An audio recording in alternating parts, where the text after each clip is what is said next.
So you talked about Alex Ramosi says, you can tell how people think if they're broke or poor, or just based on their mindset of how long they look out. They look in a month, they look in 6 months, they Yeah. look in decades. That struck me as something that's so applicable to crypto and Yeah. our ecosystem in particular with Hex. It's like you see the people locking stuff up. They're having a long-term mindset. They're not having the broke mindset. But you see people coming in complaining about PulseChain every Yeah. day, tweeting, "Oh, if I just tweet at Richard enough, maybe he'll launch. If I just tweet mean things enough, it'll happen. He'll listen. He'll do it." Um, what is it? How do you, if you are in that broke mindset, or you're in that mindset of just not thinking long term, how do you Yeah. convert yourself? How do you get to that next place that you see people who are successful, they tend to be? Yeah, I guess one of my first thoughts is that's what I have observed to be true, is that thinking in 5 to 10 years is so much more productive. And looking at my own experience, like when I first read Rich Dad, Poor Dad, that was one of the first, self-improvement wealth type books that I read, that just like me, similar to so many other people that read that book, it started them on a whole new journey. But when I started, like one of the first things I ended up doing was buying a triplex. And that was just one small step that at the time that was like, man, it was really exciting and motivating. Like, I didn't know that I could even afford one at the time, and I went ahead and made it work. And that was like a huge achievement in itself.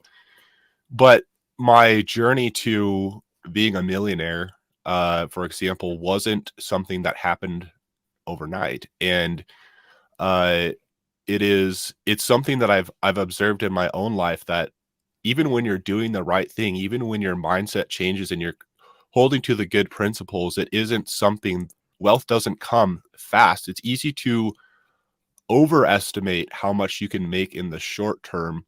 And I do think it is easy to underestimate how much you can make in the longer run if you think in 5 and 10 years. And, lasting through, believing and trying through those times that aren't making you much money, for example, is a big part of what it takes to actually have money. And that is what I've observed in my life, is that when it started out, I was really motivated, but it wasn't really bringing in that much money. But that one step enabled me to take the next step, and those steps started adding up. And then all of a sudden I was like, wow, I would have actually not believed that within 5 years I would be this much farther ahead. And those it takes going through that short term, or sometimes people even call it a dip, like the hard times. You got to make it through and hold to your beliefs before you come out the other end and have some results that were hard to really even believe at the beginning. I think that's true. And speaking about crypto, I consider it a common intro mistake to focus on the short term within crypto. And it is, in my mind, I want to say this humbly, but it's a sign of a newbie when they're focused on short-term price and a lot of the short-term games. And the wealth or the money or whatever that I've gotten from crypto has not come from that avenue.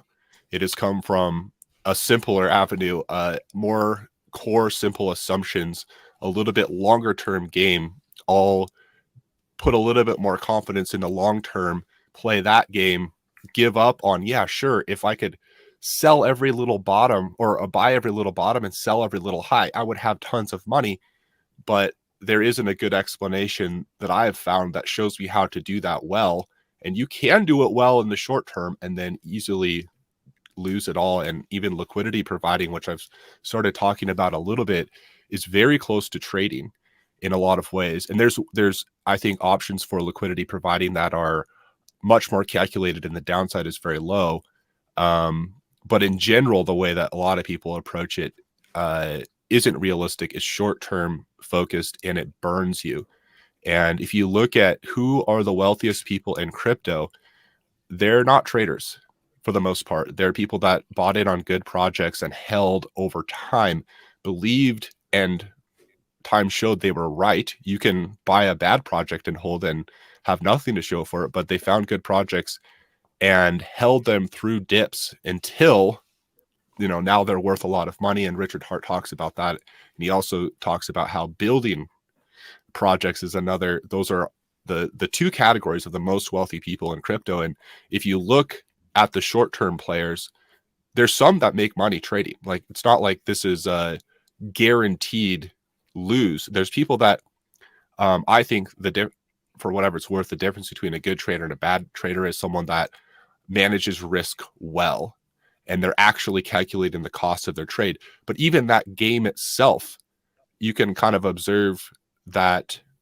they're not the people that really have the most to show for it, and holding to the fundamentals of crypto and trading. It's still kind of a trade, right? But a longer term game has shown more productive, at least throughout our history. And yeah, I don't know. Those are some of my thoughts.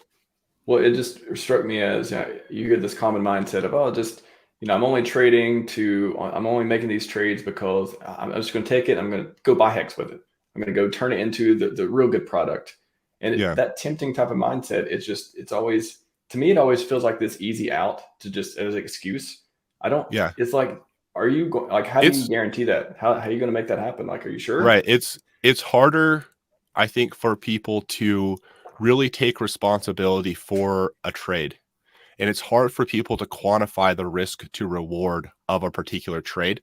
People don't oftentimes have enough trading experience to really understand if the odds are in their favor or not. A lot of times they're like, well, there's some kind of short-term general thing they might see. Well, price is down, I think it's going to go up. Like, what is your risk reward? How much of your portfolio do you put into that trade?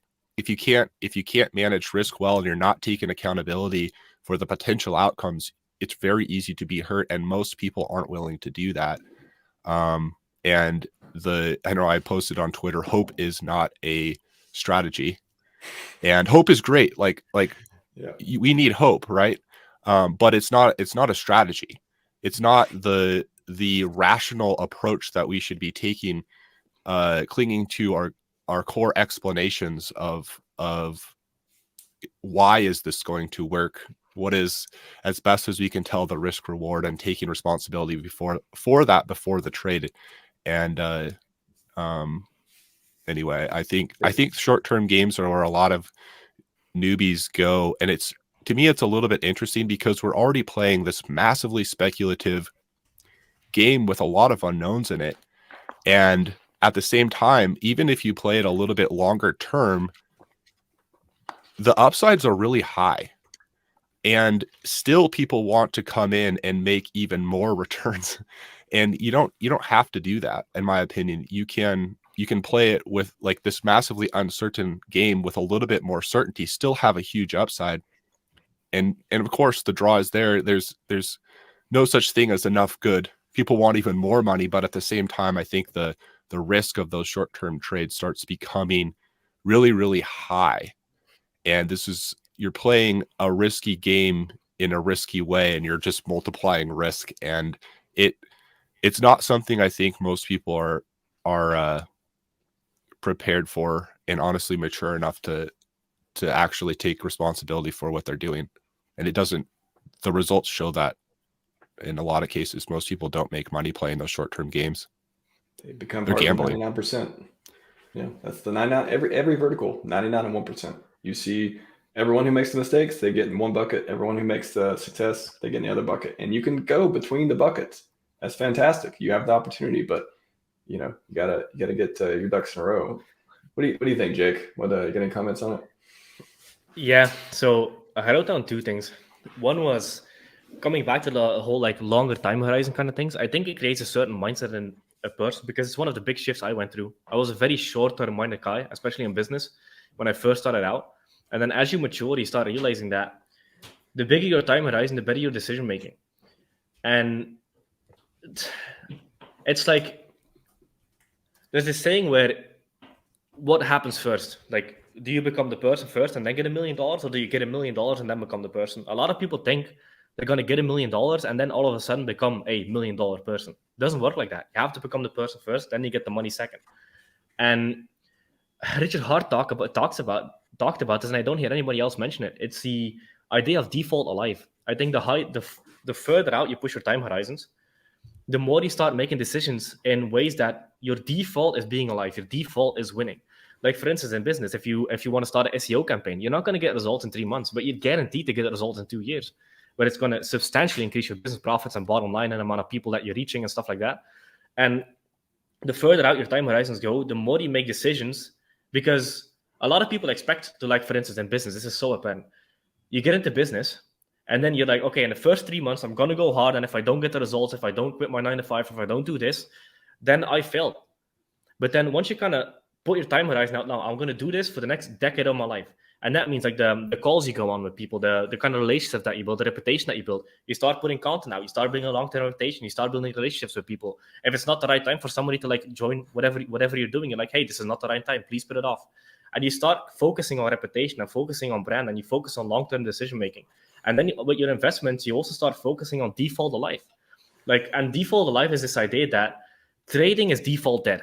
Statistically, you're going to end up wrecked. You're just going to be part of the majority. You're not going to be the 1%, most likely, unless you have like above average IQ. And obviously, everybody thinks they're above average IQ, but that makes zero sense. And I honestly, for what it's worth, don't even think IQ is the biggest part of it. I think it's maturity. I think it's wisdom, which can potentially be easier to someone with a higher IQ. But if someone's lying to themselves, if they're not allowing themselves to see reality and calculate the risk to reward, they could have a high intelligence and trick themselves into believing a lie. And I see that a lot. I that's what I found. Like, wisdom doesn't always take a high IQ, and it beats high intelligence. That's what I found. And those simple principles, clinging to them and not letting your brain talk yourself out of into a lie. Sometimes the smarter people are more creative at distracting themselves and giving themselves creative excuses. And I don't know, that for me, for what it's worth, is the reason that I want really intelligent, close friends that will tell me, we can hold each other accountable. And if they're smart enough that if I'm creating a lie that is creative, that is an intelligent lie, they will see through it and be like, dude, you're just lying to yourself. Yes, man. And then with the whole default of life idea, it also applies to like fitness, because I'm in very good shape. And like the short-term kind of way of thinking is I'll take steroids and I'll let my body to get into the physique I want, and then I'll cut my lifespan by like 30 years. But if you go into it with a decade kind of frame, like when I used to do the whole peak performance thing, the biggest thing that I took away was it's this filter that you put everything through. I believe that the beliefs that you have and the value system that you have become filtrations on which you make decisions. And one of the ones I use for health is, if it's not something I can do every day for the rest of my life, I don't do it. And that gets away with so many short-term kind of decision makings. Like intermittent fasting is something I do every day, and I'll do it for the rest of my life. Vitamins, my supplement stack, I can do it for the rest of my life. Nothing unnatural. And then anything that is unnatural and short-term, you just don't do, because you have that filtration lens. And same thing in business. If it's not something I can do forever, I don't do it. And I think that's a beautiful frame. I don't remember where I heard that, but that helps me so much with decision making. It reminds me of Naval talks about play long-term games with long-term people. Yeah. That's what first thing came to mind. But yeah, I think maybe many people said it different ways, but that's how you know it's good, right? If we don't know where it came from, that means it's stuck.